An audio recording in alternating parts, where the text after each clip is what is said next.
Pourquoi suis-je toujours celui qu'on ignore? J'ai tout essayé, mais rien ne change. Les gens m'évitent, comme si j'étais une ombre, quelqu'un sans importance. Bonjour, mon ami, je m'appelle Louis, c'est la première fois que je te vois ici.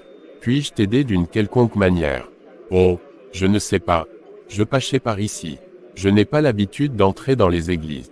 Tu es le bienvenu ici, Samuel. Parfois, un simple pas à l'intérieur d'un lieu de paix peut soulager le cœur. Tu sembles porter un lourd fardeau, veux-tu en parler? Je ne sais pas si quelqu'un peut vraiment m'aider. J'ai essayé de m'en sortir, mais tout semble s'effondrer autour de moi. C'est comme si je n'avais aucune valeur aux yeux des autres. Samuel, aux yeux de Dieu, tu as une valeur infinie. Il voit ta douleur et il est avec toi dans chaque épreuve. Parfois, il nous faut traverser des moments sombres pour découvrir une lumière plus grande. Dieu t'aime, et même si tu ne le ressens pas maintenant, il a un plan pour toi. Persévère et n'hésite pas à lui parler, comme tu le ferais avec un ami. La prière peut être un puissant réconfort. Je ne sais pas, je n'ai jamais prié avant. Et si je n'étais pas fait pour ça? Il n'y a pas de bonne ou de mauvaise manière de prier, Samuel. Parle simplement à Dieu avec ton cœur. Il t'écoute, même dans le silence. Samuel, je sens que quelque chose te pèse. Parfois, quand on est au plus bas, il est difficile de voir le chemin que Dieu a tracé pour nous. C'est vrai, je sais que Dieu est là, mais parfois, j'ai du mal à comprendre pourquoi tout cela m'arrive. J'ai l'impression de ne pas avancer. Laisse-moi te lire un passage qui m'a beaucoup aidé dans mes propres épreuves. Dans Jérémie 29:11, il est écrit, « Car je connais les projets que j'ai formés sur vous, dit l'Éternel, projets de paix et non de malheur, afin de vous donner un avenir et de l'espérance. » Samuel, ce verset me rappelle que Dieu a un plan pour chacun de nous, même quand tout semble incertain. C'est difficile d'imaginer un avenir meilleur quand on est sans ressources, mais ce verset me donne un peu d'espoir. C'est comme si, Dieu me rappelait que je ne suis pas seul. Exactement. Et il y a un autre verset que j'aime beaucoup, dans Ésaïe 41:10, « Ne crains rien, car je suis avec toi, ne promène pas des regards inquiets, car je suis ton Dieu, je te fortifie, je viens à ton secours. » Samuel, Dieu est à tes côtés à chaque étape de ton parcours. Il te donnera la force dont tu as besoin. Merci, Esther. Tes paroles me rappellent que la foi peut vraiment être une force. Je vais essayer de m'appuyer davantage sur Dieu, même si le chemin me semble encore flou. N'oublie jamais que Dieu nous aime et qu'il veille sur nous. Continue à prier et à lui parler, Samuel. Les bénédictions viennent souvent là où on s'y attend le moins.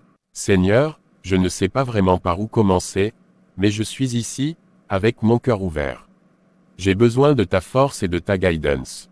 J'ai tellement de doutes, de peurs, et de souffrances, mais je veux te faire confiance. Seigneur, je ne sais pas où va ma vie, et parfois j'ai l'impression d'être perdu. Mais j'ai entendu que tu as un plan pour chacun de nous, même pour moi. Je remets donc toutes mes peines, mes doutes, et mes espoirs entre tes mains. Aide-moi à comprendre ta volonté et donne-moi la force d'avancer chaque jour. Bonjour Samuel, comment ça va? Je te vois souvent ces derniers temps, tu sembles plus serein. Bonjour Eric. Oui, je commence à sentir la présence de Dieu dans ma vie, et ça m'aide beaucoup. C'est beau de voir comment ta foi grandit. Dis-moi, est-ce que tu as trouvé du travail récemment? Pas encore. Je cherche, mais ce n'est pas facile. Pourtant, j'essaie de rester confiant et de croire que Dieu ouvrira une porte au bon moment. En fait, je connais quelqu'un qui cherche à embaucher dans une entreprise de maintenance. Ce n'est peut-être pas le travail rêvé, mais c'est un début. Veux-tu que je te mette en contact? Oui, bien sûr. Merci, Eric. Ce serait une grande bénédiction pour moi. Merci, Seigneur. C'est un début, et je sais que tu es là avec moi. Je continuerai à marcher par la foi, en confiance. Comment est-ce possible? Moi qui ai travaillé si dur et qui connaissais la réussite, je me retrouve au plus bas, tandis que Samuel, qui n'avait rien, commence à prospérer. C'est tellement injuste. Louis, est-ce que Dieu est vraiment juste? J'ai tout perdu, et maintenant je vois Samuel réussir, alors qu'il n'a jamais eu à lutter comme moi dans le monde des affaires. Ça me paraît injuste. Matthieu, Dieu ne regarde pas notre passé ni notre statut. Il voit nos cœurs. Samuel a trouvé la foi dans la simplicité et la confiance en Dieu. Parfois, c'est en abandonnant nos propres attentes et en acceptant la volonté de Dieu que nous trouvons la paix et la prospérité, pas toujours comme on l'imagine. Mais c'est difficile, je me sens comme si j'avais été oublié. Je comprends, Matthieu, la jalousie peut nous éloigner de la paix que Dieu veut pour nous. Et si, au lieu de regarder ce que Samuel a, tu priais pour trouver ce que Dieu veut pour toi? Le chemin de chacun est différent, mais la foi nous mène tous à la même source d'espérance. Il commence à réaliser que peut-être sa jalousie envers Samuel n'est qu'un reflet de son propre désespoir. Il se demande s'il pourrait lui aussi retrouver la paix en mettant de côté sa frustration et en cherchant Dieu. Salut Samuel. J'ai entendu des gens parler de toi.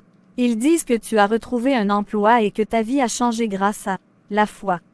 Salut Nina. Oui, c'est vrai. Tout a commencé quand j'ai décidé de confier ma vie à Dieu. C'était un chemin difficile, mais j'ai ressenti sa présence, et cela m'a donné la force de continuer.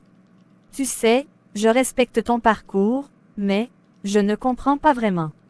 Comment la foi, quelque chose d'aussi intangible, peut-elle avoir un tel impact? La foi, ce n'est pas quelque chose qu'on voit ou qu'on peut toucher. Mais c'est comme une lumière dans l'obscurité. Elle ne supprime pas nos problèmes, mais elle nous guide, nous donne de l'espoir, et nous aide à voir des possibilités là où il n'y en avait pas. Mais pourquoi Dieu aiderait certains et pas d'autres? Il y a tant de gens qui prient et qui souffrent encore. C'est une question que je me suis posée aussi. Ce que j'ai appris, c'est que la foi n'est pas une solution magique. Elle nous transforme de l'intérieur, elle nous rend plus forts pour affronter ce qui vient. Dieu ne promet pas de nous épargner les épreuves, mais de nous donner la force d'y faire face. Merci, Samuel. Je ne suis pas encore convaincu, mais je vais y réfléchir. Prends ton temps, Nina. Dieu te rencontre là où tu es, même dans tes doutes. Si jamais tu as d'autres questions, je serai là. Frères et sœurs, nous avons tous été témoins du parcours de Samuel.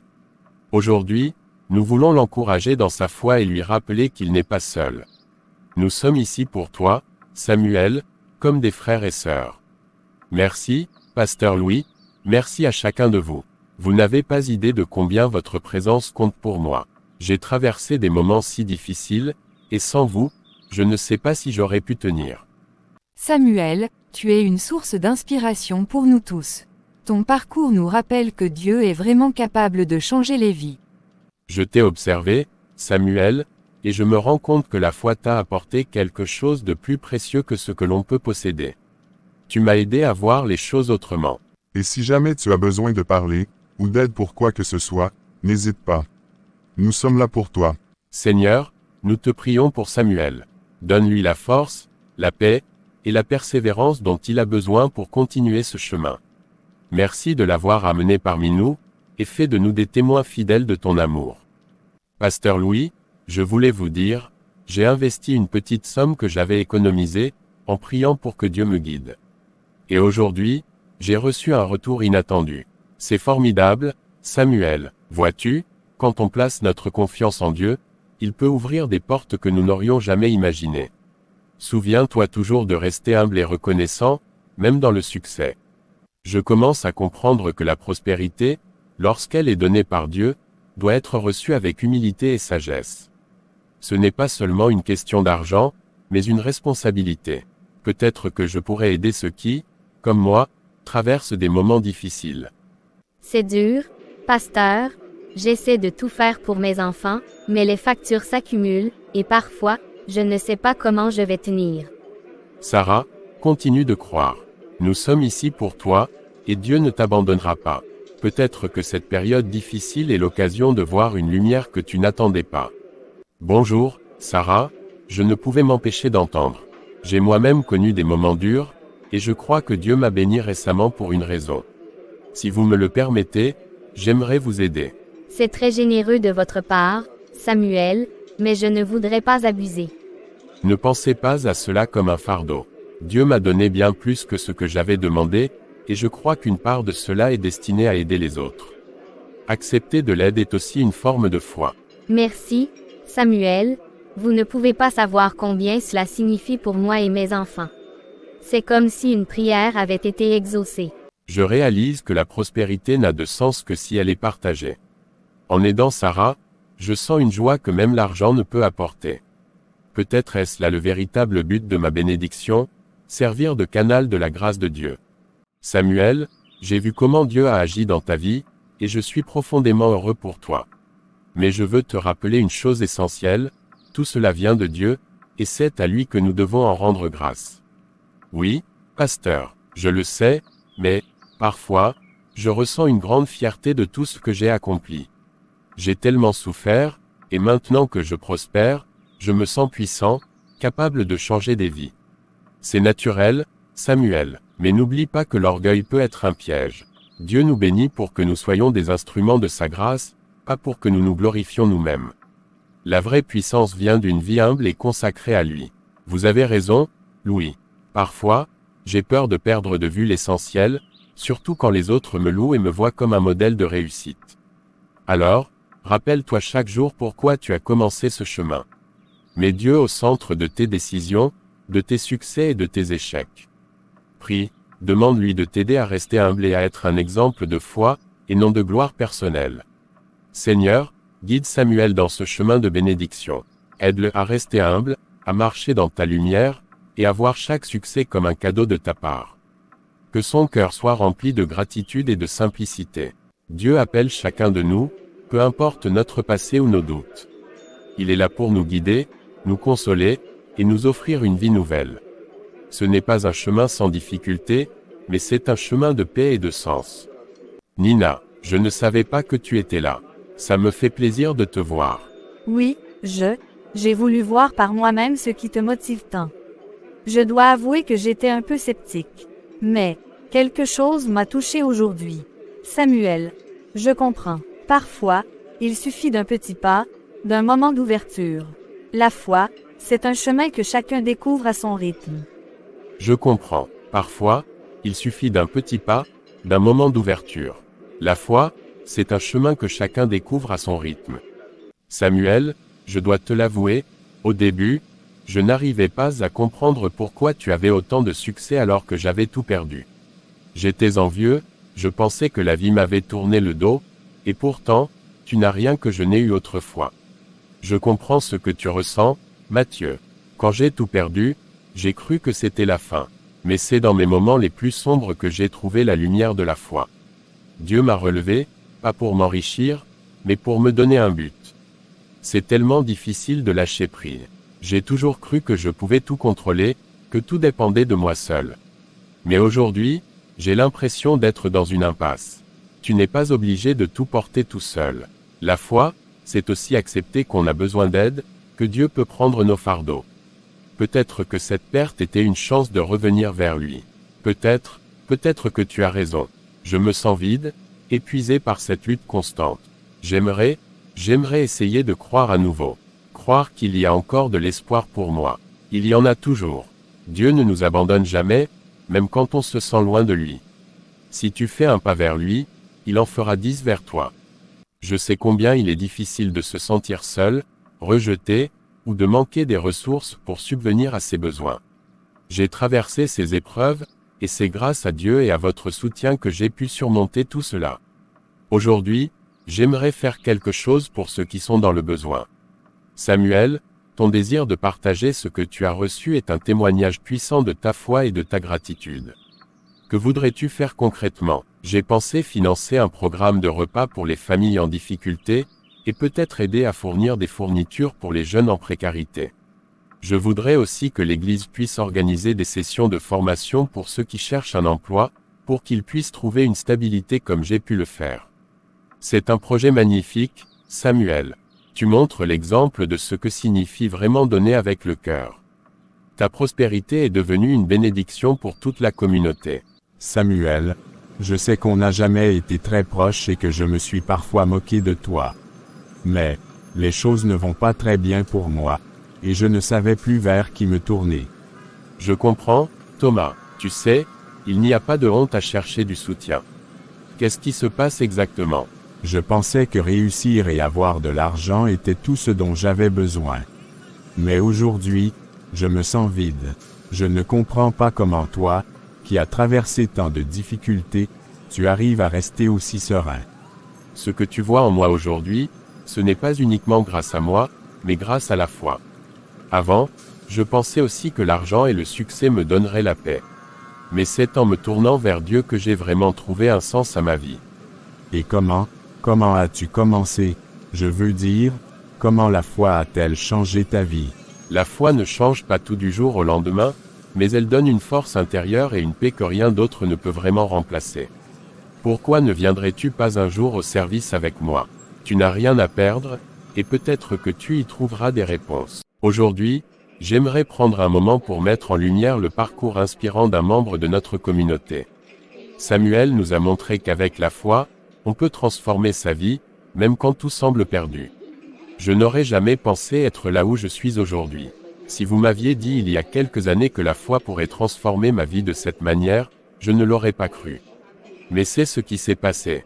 J'ai découvert que Dieu avait un plan pour moi, et en m'abandonnant à lui, j'ai trouvé la paix et un but. Samuel, comment fais-tu pour rester aussi fort?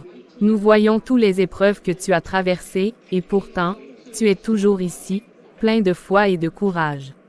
La vérité, c'est que ce n'est pas ma propre force. C'est Dieu qui me donne cette force. Je prie tous les jours, et je me souviens que chaque obstacle est une occasion de renforcer ma foi. Et, vous savez, cette communauté m'a énormément aidé. Vous avez tous été là pour moi, et je veux maintenant être là pour vous.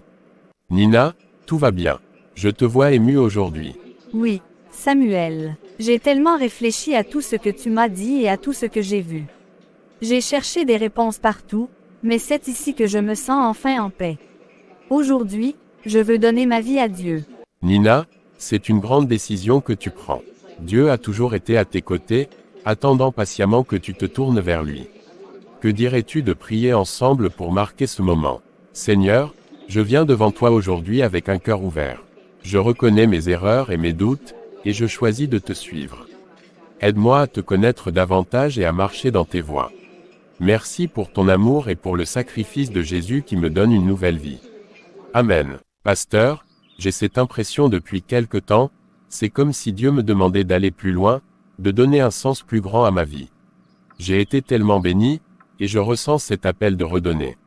Samuel, c'est une pensée noble et inspirée. Dieu agit souvent de cette façon, en nous appelant à aider les autres de manière concrète. Que souhaites-tu faire exactement? Je pensais ouvrir un centre d'aide pour les démunis. Un lieu où ceux qui traversent des épreuves difficiles pourraient trouver un soutien, un repas, des vêtements, et aussi entendre parler de l'amour de Dieu. Je crois que tu es sur la bonne voie, Samuel. Ce que tu proposes est un véritable acte de foi et de compassion. Je suis certain que Dieu bénira cette initiative. Et tu ne seras pas seul, la communauté est avec toi. Mes frères et sœurs, aujourd'hui, j'aimerais prendre un moment pour honorer un homme qui est devenu un exemple vivant de foi et de dévouement. Samuel a traversé des épreuves difficiles, mais il s'est relevé par la grâce de Dieu. Aujourd'hui, il nous inspire par son projet de centre d'aide pour ceux qui en ont besoin. Samuel, ta foi et ton désir d'aider les autres sont un témoignage puissant de l'amour de Dieu. Que le Seigneur te bénisse et te guide dans cette mission que tu as entreprise. Que chaque pas soit illuminé par sa lumière, et que tu trouves toujours la force en lui. Seigneur, nous te remercions pour ton serviteur Samuel. Nous te demandons de le remplir de ta sagesse, de ta paix, et de ta force. Bénis ce centre d'aide qu'il va ouvrir, et que tous ceux qui y viendront trouvent réconfort et espoir.